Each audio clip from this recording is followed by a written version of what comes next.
Mas mahigpit po na pamantayan sa LPG isinusulong ng DTI para sa proteksyon ng mga mamimili.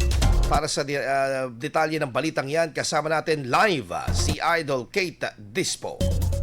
104.7 IFM Report.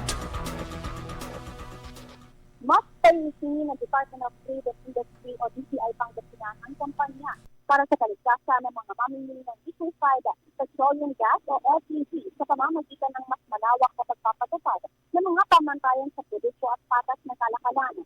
Bilang bahagi ng inisitibang ito, nagbahagi ang DTI Pangasinan Consumer Protection Division ng kaalaman sa 3 araw na Fair Trade Laws Orientation at Consumer Awareness Seminar para sa mga LPG dealer at isang pribadong kumpanya ng LPG. Ginawa ito ng itungkot 2 kalahok mula sa iba't ibang bahagi ng Pangasinan at mga karatig lugar.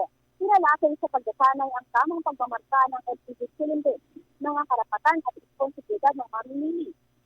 At ang Philippine National Standards na sumasaklaw sa paggawa ng pagkumpuni, pagsusuri at tamang pagtatapon ng mga tangke ng LPG. Sinigyang diin din ng DTI ang kalagahan ng pagsunod sa mandatory product certification at iba pang safety standards upang matiyak na ligtas at dekalidad ang mga produktong LPG na pinagbibigay sa publiko at maiwasan ang mga aksidenteng dulot ng depektibong tangke.